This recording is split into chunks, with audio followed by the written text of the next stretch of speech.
What's up, everyone? I just wanted to take a second and let you know how much I appreciate all of our listeners and supporters of the podcast. If you enjoy the content, I'd greatly appreciate it if you could take a second to like, subscribe, share, and review our podcast. It really helps us out in ranking to get the word out about the industry. Now here's a brand new episode of Toolbox Talk. Welcome, I'm Jeff, your host from the All Wrapped Up podcast, and this is Toolbox Talk.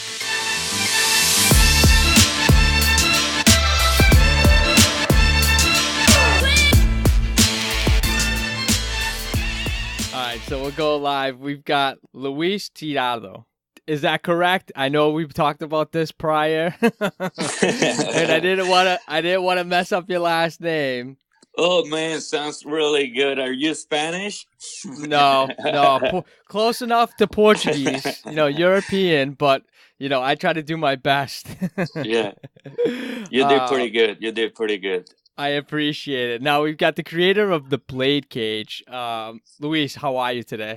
I'm fine, thank you. Thank you for having me. Let's talk about a little bit of your background. I usually start the podcast by getting a little inside look on basically how you kind of fell into the rap industry or the sign industry. Well, I have my cousins and my uncles that still sells digital printers of from Puerto Rico, and back on 1988 when I finished and I got out of high school, I used to go and help them out and do some freehand painted banners and stuff like that.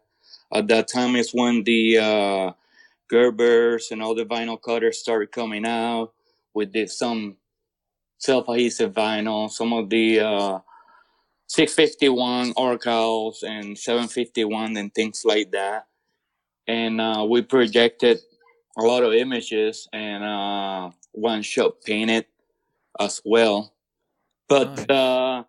It was just, like hanging out and going over there. And it was just like, that was the life that we have in between going out surfing, going to school and doing things like that. Never thought that I was going to end up like this. So after that, I moved to Orlando, and I just wanted to get my English a little better. Came and start working as a lifeguard at a theme park, and to get started. Yeah. And I didn't last too long there. It was a fun job and all that, but at that time I was doing a little bit of art here and there because I got bored. I went and got another job, and I had a little bit of free time during the day. I was working at night, and during the day I said, well, I'm not an artist, but I'm gonna go ahead and airbrush some shirts and do some kind of like margarita shirts. If you go to Universal Studio Margaritaville, they have some around share with different type of ocean scenery, periods, and all bunch of different colors. So I said, I'm gonna try to do that, and I did a few. After that, I was like, wow, I'm just gonna buy me a cutter like we did back in the day. Yeah. To cut me some templates, some palm tree. I can just use it as stencils and go with it and speed up the process. And that cutter actually eventually ended up taking me to doing car decals, bumper stickers, and then from there, my uncle came and said, Louis, you need to come and see us at an ISA show. We're going to be there. We're going to have some printers and things like that. And when I went there at that time, I was blown away seeing all these big, large format printers. And I was like, I never believed that a printer or a computer would replace a painted sign or anything like that. But that's when I realized, I was like, wow, the game is on. All the possibilities, all the things that you could do. Where do you start? And I started doing some research. I didn't buy anything of that year. So this is like over 15 years ago. Wow. Then I say I'm going to do some research. I got in hold of a company here in Florida that was offering some type of course from design, production, and installation at that time. and I went and did that. By the time I left there, I come from a background from AutoCAD and digital drafting, so I kind of like got bored of all that black and white parallel lines and stuff like that. So I self-taught myself a little bit of Photoshop. So when I went to this class and I got back, I was able to manage myself around Photoshop and Illustrator a little bit. They were totally different programs, but that's how I started. Then everything kept evolving and evolving, and I was really hungry for knowledge and reading, going after tutorial, and practice. And after that, I was subcontracting all my prints to a large format printing out of state, wrapping my own cards and stuff like that. Then after that, I was like, man, I need to get some practice. I need to wrap some more. It's hard for me to set wraps if I don't get the experience of installing and doing all this. So I went in and started working for a local installer. They had years of experience as well, and we did tons of fleets with them for several years, part time. Trade show, fleet vehicles, tractor trailer, all kinds of stuff. I mean, and I got my hands on installing. Then after that, I was like, well, now I feel a little better how to install these things. Now I can probably buy a printer, start doing my things. And years later, my uncle came back to a show, and I said, I think I'm ready now. So I ended up buying a printer from him, and I started printing my own wraps and wrapping my own vehicles, driving around, and that's how basically everything started. One thing led to another. one thing went to another, just like you say. What type of printer did you end up purchasing for your first one? Oh man, I bought a DGI, Digital Graphics Incorporated. They're also like the Dealy company that sponsors a lot of the ISA show. They're out of South Korea. They're high technology, but a lot of companies did not believe on the brand. So it's kind of hard for people. What kind of print do you have? You don't have a Roland? You don't have an HP? A DGI was that. Right. So there was no going online downloading profiles. My cousin came here every now and then and did all my color profiles, so I learned a little bit about color management and profiles and stuff, and I just evolving from one to the other. What were you using for a RIP software for the printer at the time? Wasatch. We started with Wasatch. Wow. So we cut vinyl with flexis and flexi sign to cut everything. And overseas software, and stuff like that. So then after that, I was printing with that for years and years and years until I killed the printer. Technology moves on, and it's time to get a new printer. The print by itself, or I don't have to be here watching it every pass. Make sure that doesn't bend and get jammed up. Exactly. We've all been there a few times. A couple head strikes. Yeah, man. So, it's crazy, and I wanted to have a printer kit that everybody recognized. What printer you have? HP. Oh, okay, I recognize that brand. So that's so funny. It's I mean, it's nice to have like a name brand, but when you can find a gem too, that's like an I don't want to say knockoff, but like a brand that just nobody really looks at that you can get a good deal on that still works the same. It's just the inks are all the same. Whether you're using EcoSolver, it's just slapping different brands on them. It gets the job done at the end of the day. Yeah, no, but I mean, the printer, it wasn't a cheap printer. It was a 72-inch bulking system. I was getting ink $25 a liter. I could print anything I want. I had my own color profiles and things like that. It was just like the expensive part was just getting the control tag or getting air egress vinyl to run it through it. The media will cost. But then beside my time being there, watching pass, making sure you don't get a head strike and things like that, that was another thing. I wanted to have a little bit of freedom. So the printer, it Mm-hmm. wasn't cheap. It is a good printer. Unfortunately, well, some people, like you say, they never heard of, these printers on the out in the Middle East and South America. They print a lot of large fabric and long runs that they cannot bend. Mm-hmm. But at the same time, they went and they were doing a lot of dice up and UV and things like that. They weren't doing Right. much of a solvent latex or anything like that for vehicle wrap. And since all my jobs were like more than 90% vehicle wraps, I needed to stretch the ink. And at that time, it was the beginning before UV started becoming stretchable.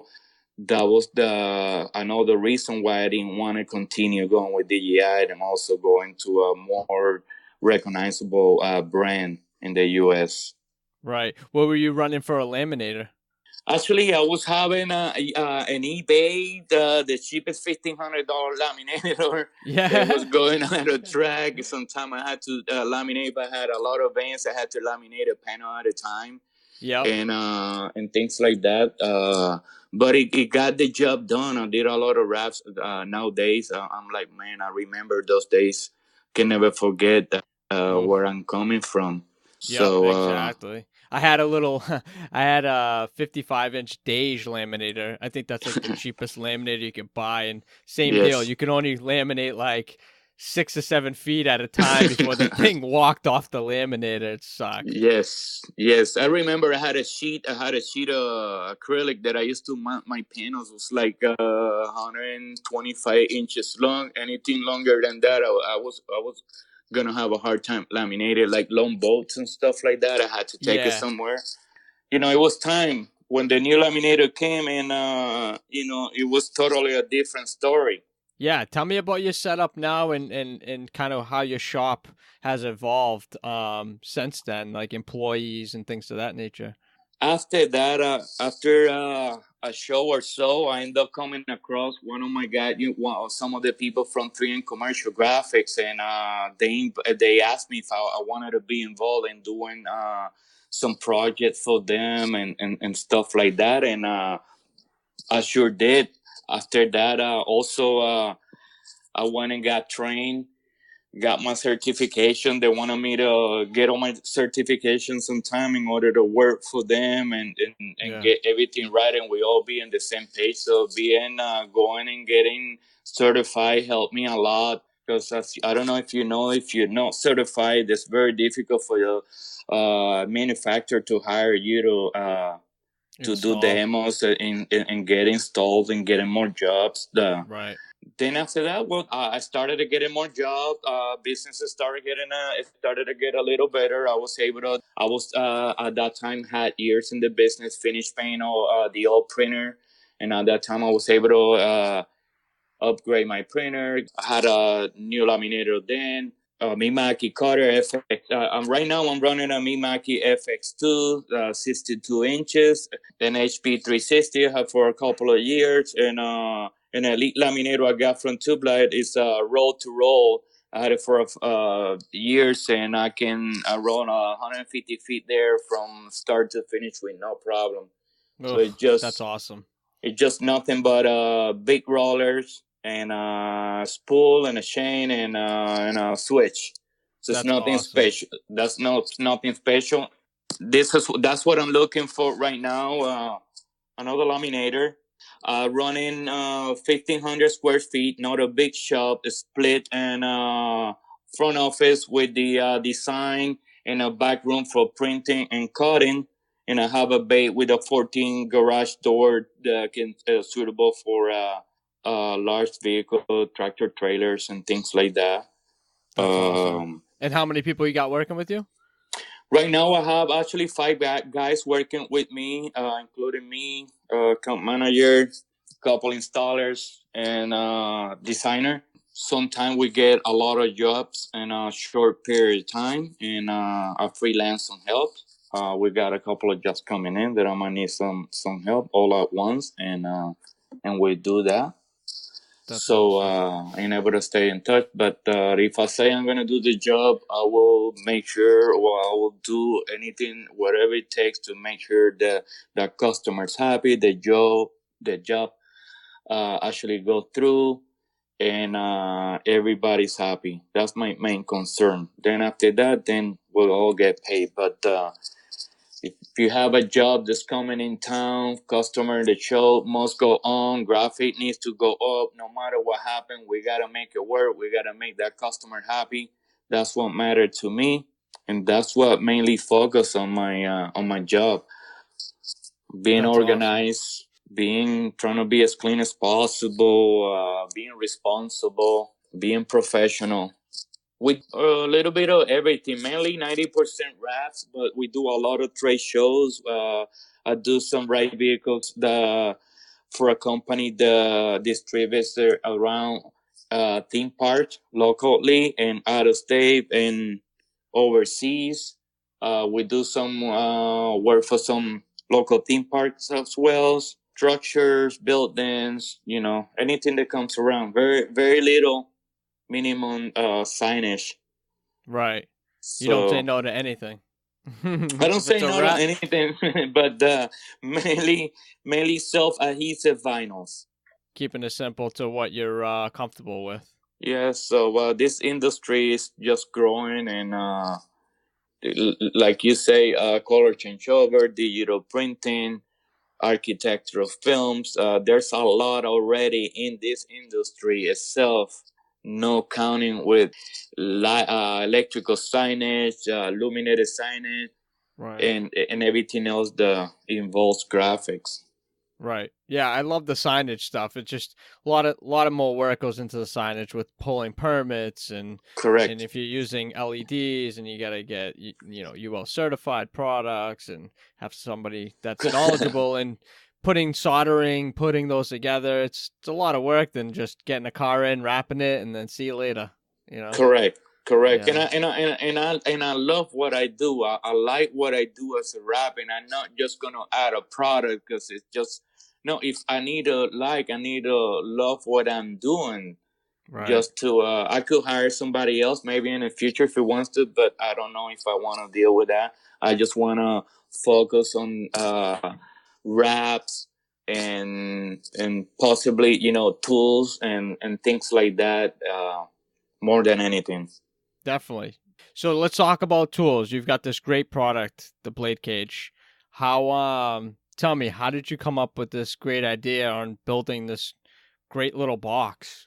Like I said before, back in the day when I was working with this local company, I seen all the guys, man. They used to snap their blade inside their pouches. We used to carry these big Home Depot pouches because we got a lot of tape.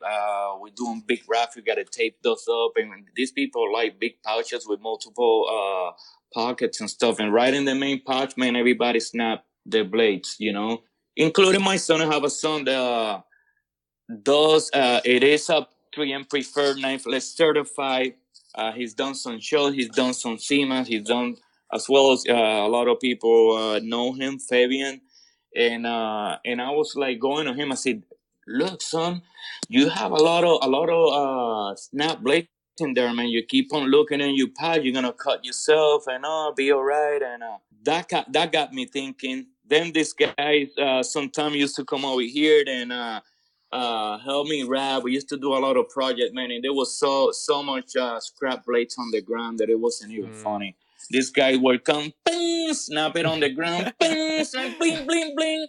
Dude, don't do that. What are you doing? You're crazy. Snapping on a piece of vinyl, throwing in the garbage. I had a guy got caught picking up vinyl from the garbage from a blade that were stuck to uh, a piece of scrap vinyl and things like that. So, it definitely they, happens. yeah, We're, and then I mean, it happens. I mean, and then this is not the first scrap blade container. There's been some blade container, not just one, but there's several containers out there in the past that they're different than the blade cage. Some of them are more friendly than others. Some of them are easier to use than others.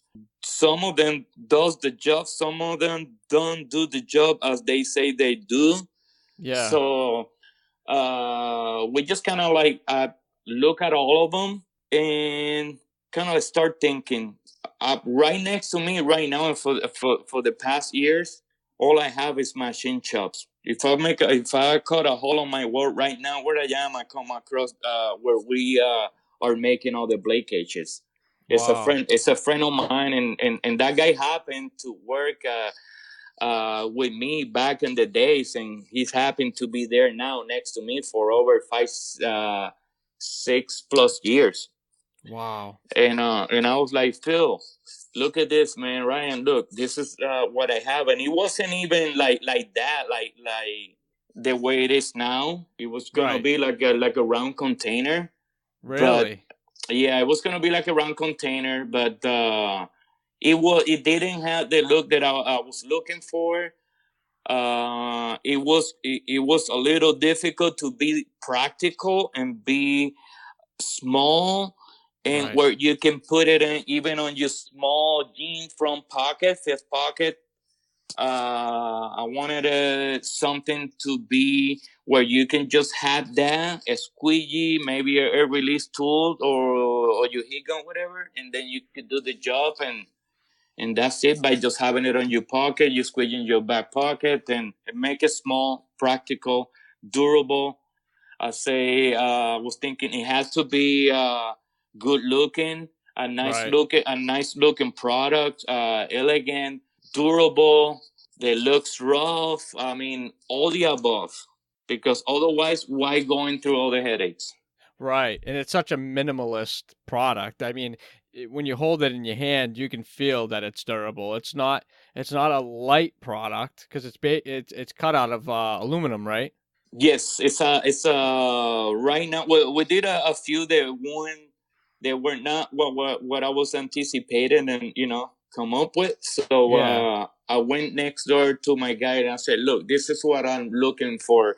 Have you seen the Oakley backpacks? Have you seen the Oakley sunglasses? Some of the Juliet and some of they look rough. They look tough. I want a USA made product. There's gonna be attractive to people because it's gonna be well made, Right. and this is my idea. So and I happened to go over there. He showed me, look, we could do it out of this, we could do it out of that, and as soon as he had a big old long bar of aluminum that he was cutting on a benzo at that time. Yeah. Yes. And then he said, look, man, we can ride these things and make it there, and it was actually gonna be like different than what it is now. So in within all the blade cages that I saw, I kind of like made one that was gonna do the job. But before I did that, I went ahead and I start looking for. He told me because he has multiple pans right now, and he told me let's go ahead and do a search for this type of products and see what's out there Right. before we even go any further. Because I don't wanna. I didn't even know that there were a few, a few of those, for out Really? there. So I said, yeah. So I was like, well, we'll find out later. So I went and I did the research.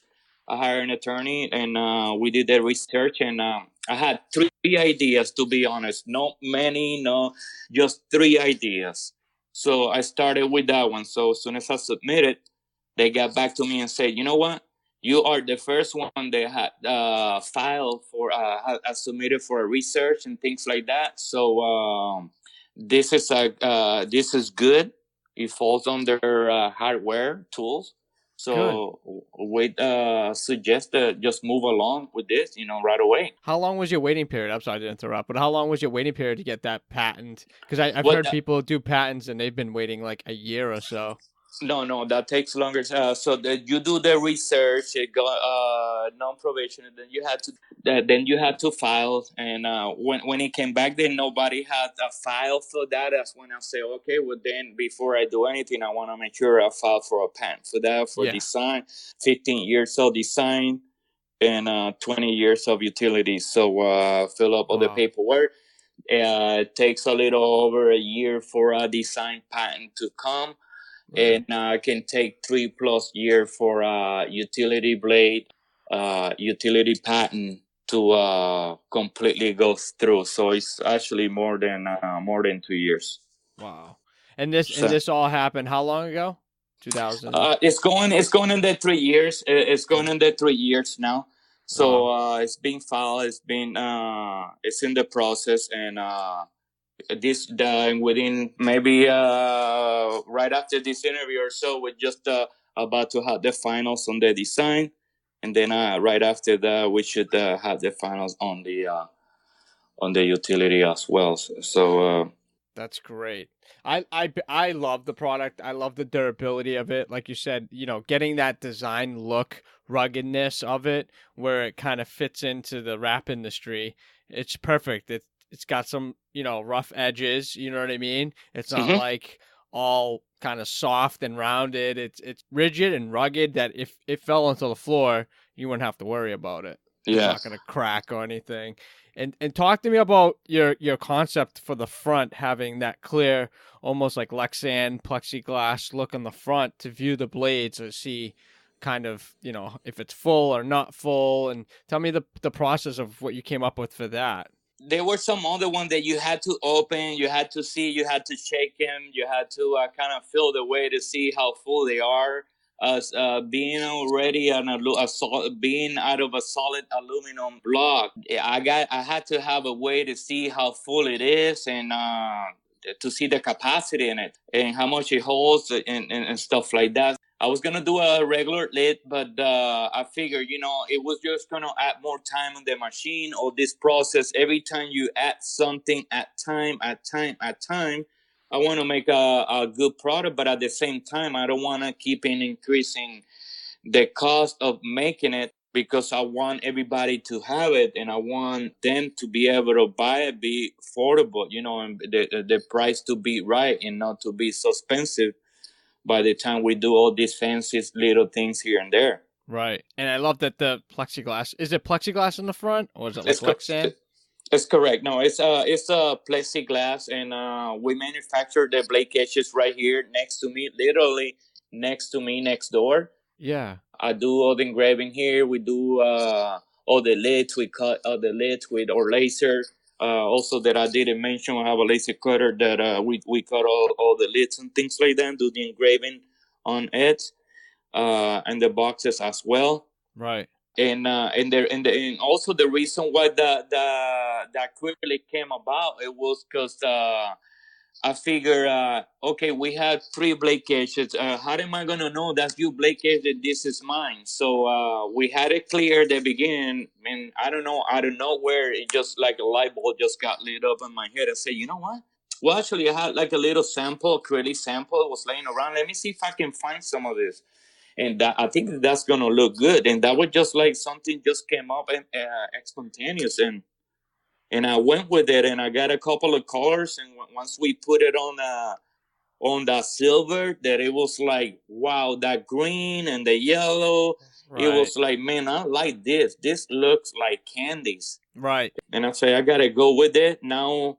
Not just look good, now I can distinguish who's who. Right. So Customization for the personal end user, which is great.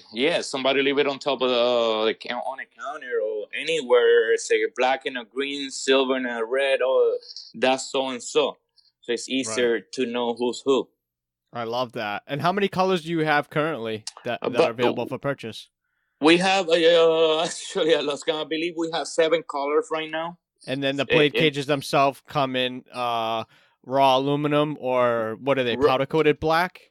They're actually Or anodized? anodized, Okay. and anodized black, anodized clear, and we engrave on the anodized. I had done some prototype powder coater ones, Yep. just for testing. I had give some to some of the guys to test them. There's pros and cons on that. I've been doing all the testings and all the things that will have add-ons to a blade cage. It will have nothing to do with blade cage and things. It's just another tool that could be very useful for us that I can possibly attach to it. When's So that coming out? honestly, I'm gonna tell you, it's not coming out this year. Okay. Maybe next year, but I just want to make sure that all these blade cages go through well, that they're selling before I start jumping in something else. Right. We're gonna be sponsoring the new Rap Cup coming out to ISA in Orlando. We've been doing the Rap Olympics with Rap's Gun. We did it last year in California. We've been doing some stuff with Rap and Mapper as well, and they're available failures. They're available at BladeCage.com. They are available in Japan with Tadashi. They are available in Europe.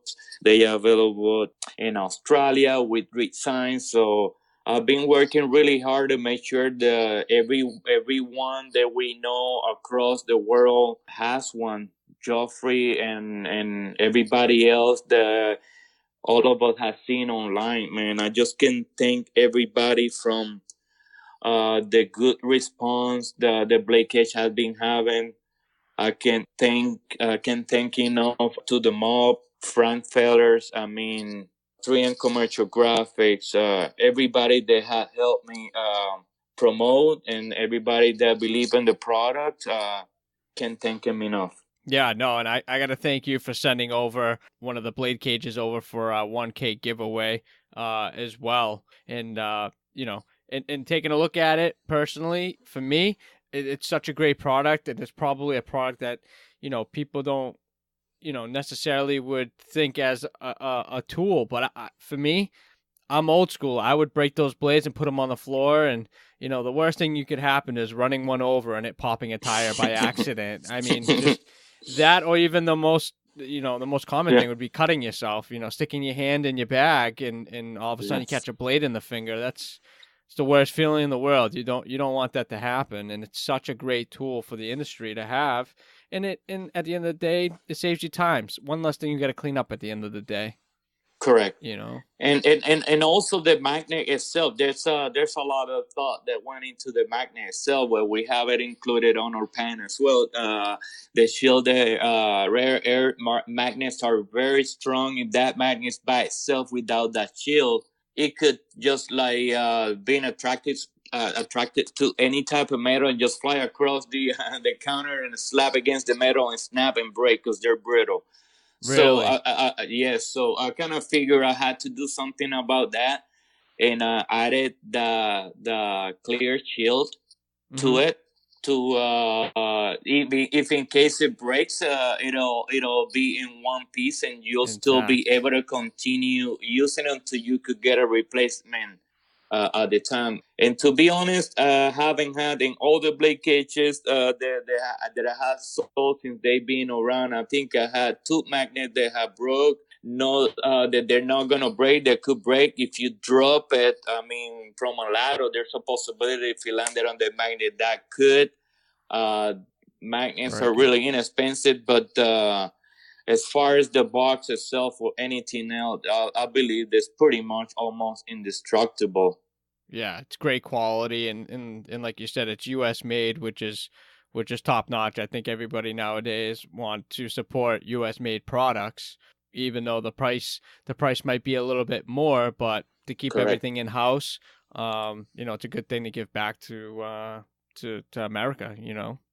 It's correct. I mean, everybody wants to help. Everybody wants to keep it in U.S., but a lot of people don't want to pay the price, and everybody got to make a little bit of money. I'm just proud that I'm able to give my next door neighbor, I mean, the opportunity to manufacture that cage. I mean, having it for fellas to sell it, so a lot of people are actually gonna benefit one way or the other of the product. I mean, everybody that uses it, they minimize all the cleaning, like you say.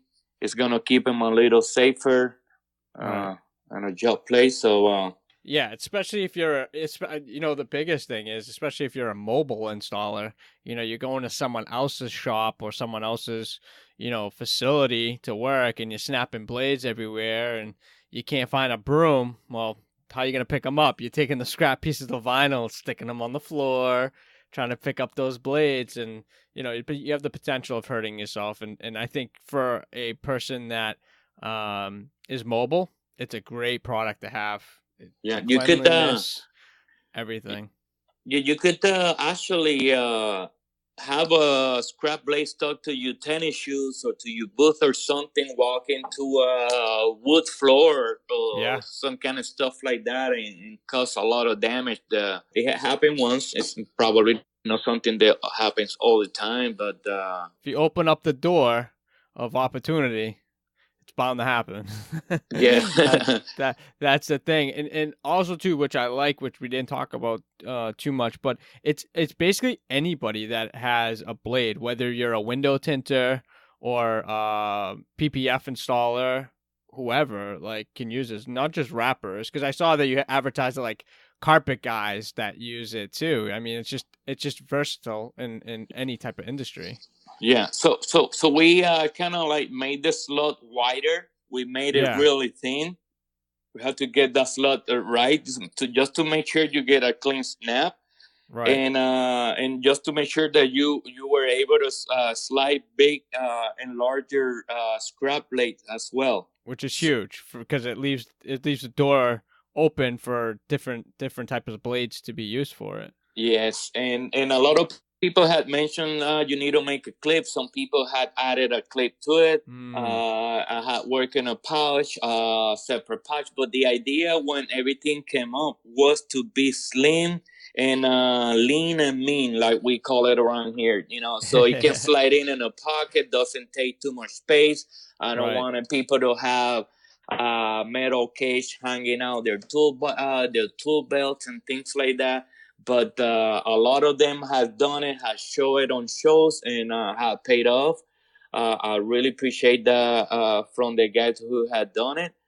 But the really idea when I first came up with it was just to have a something small, slick that could fit in small places, very practical to carry on, like you say, mobile installers. And by adding a clip and adding all the things to it, it was just going to make it a little bulky. And that's one Right. of the reasons that I want to make sure that whatever I'm going to add on, so if a future product that I'm going to come up with, it's going to be super, very practical. That it just, you got to have it in order to have it. Because if you're not going to need it, you're not going to carry it. Right. So, Exactly. I love it. and that's what and that's the story on the magnet shield. That's the story on a clear, so makes it easy for you to find out how often you need to empty it. Shows the capacity right there. We worked with the slot a little bit to make it right. At the beginning it wasn't quite right, so it wasn't snapping as clean. But you've got it down now. We got it done. We got another slightly idea to make it better, and it just add a little more time to the machine. But Yeah. I'm working on that. Is that going to be coming out for 2018? That's not good. That's if I show you that one, you're not gonna see any physical changes. Literally, it might be just on the slot a little bit. It's just Right. gonna be pretty much the blade cage. Blade cage will be like it is right now. I've been getting a lot of feedback from a lot of the installers that I look up to it with a lot of good feedbacks, pros and cons, and they're happy with the performance. And when something's working, we just gotta leave it alone. We cannot mess with it too much before we ruin it. Right. Yeah. Sometimes simple is better. Simple is better. Luis, a total pleasure talking to you, and I appreciate everything you're doing for the industry and creating this great product for all of us to use. Well, man, thank you for having me. This it's an honor to be here, and I want to thank all the followers that we have, and all the likes, and everybody that has believed in my product, and look forward to do new things, better things, and anything that I can do helping the industry. Jeff, also I want to thank you for all the good things that you're doing, spreading the good word, growing the industry.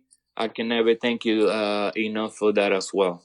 Oh, I appreciate that. Thank you so much. I really do. Also, too, let everybody know where they can, again, purchase the BladeCage, and let them know where they can find you on social media as well to connect.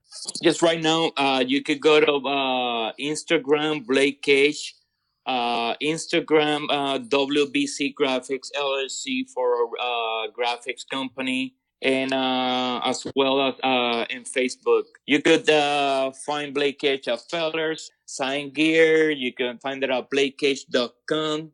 You could find it at Wenska Pliers, and coming soon, hopefully we'll have some other distributor to make it available for people and easier for them to purchase it. That's awesome. Luis, total pleasure talking to you for a little bit, and thank you so much for taking time out of your day to talk a little bit on the podcast. Thank you so much for having me. Hey, what's up, everyone? Hope you enjoyed this episode of Toolbox Talk. If you liked our content, rate and review us. And to stay up to date with future episodes, hit that subscribe button. Till next time, that's a wrap.